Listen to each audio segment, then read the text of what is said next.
Hello guys, ഉച്ചരിഞ്ഞ് ചായ കുടിക്കാനായിട്ട് വീട്ടിൽ നോക്കിയപ്പോൾ ഒരു സാധനം ഇല്ല കേട്ടോ കഴിക്കാനായിട്ട്. വിശന്നിട്ടാണെങ്കിൽ കണ്ണും കാണാണ്ടായിരുന്നില്ല. അപ്പോഴാണ് ഞാൻ ഫ്രിഡ്ജിൽ മുട്ട ഇരിക്കുന്നുള്ള കാര്യം ആലോചിച്ചത്. മുട്ട വെച്ചിട്ട് എന്തുണ്ടാക്കാം? മുട്ട വെച്ചിട്ട് മുട്ട ബജി ഉണ്ടാക്കാൻ തന്നെ അറിയുള്ളൂ.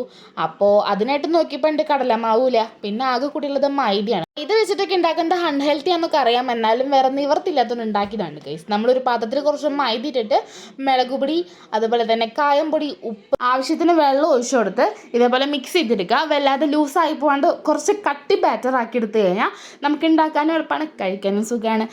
പിന്നെ നമ്മൾ മുട്ട ഇതേപോലെ പുഴുങ്ങിയെടുത്തിട്ടുണ്ട്. പുഴുങ്ങിയെടുത്തിട്ട് 2 കഷ്ണങ്ങളാക്കി മാറ്റി വെച്ചു. ഇനി പരിപാടി സിമ്പിളാണ്. ബാറ്ററിൽ മുക്കുക, പൊരിക്കുക, എടുക്കുക, കഴിക്കുക. മൈദയിൽ ആദ്യമായിട്ടുള്ള പരീക്ഷണം ആയതുകൊണ്ട് എങ്ങനെ ഉണ്ടാവും എന്നുള്ളൊരു ഡൗട്ടിലാണ് ഞാൻ ഇത് ചെയ്തത്. അതുകൊണ്ട് തന്നെ ഒരെണ്ണമാണ് ഫസ്റ്റ് ഉണ്ടാക്കിയുള്ളൂ കേട്ടോ. സംഭവം കലക്കിണ്ടായിരുന്നു, ടേസ്റ്റ് ഉണ്ടായി. എനിക്ക് കടലമാവിൽ ഉണ്ടാക്കിയതും മൈദയിൽ ഉണ്ടാക്കിയതും തമ്മിൽ വലിയ ഡിഫറൻസ് ഒന്നും തോന്നിയില്ല. പക്ഷെ നിങ്ങൾ ഉണ്ടാക്കുമ്പോൾ കടലമാവിൽ ഉണ്ടാക്കിയാൽ മതി. ബിക്കോസ് കടലമാവ് is healthier than maida I think. അപ്പോൾ ഇത്രയുള്ള നമ്മുടെ വീഡിയോ. ബൈ.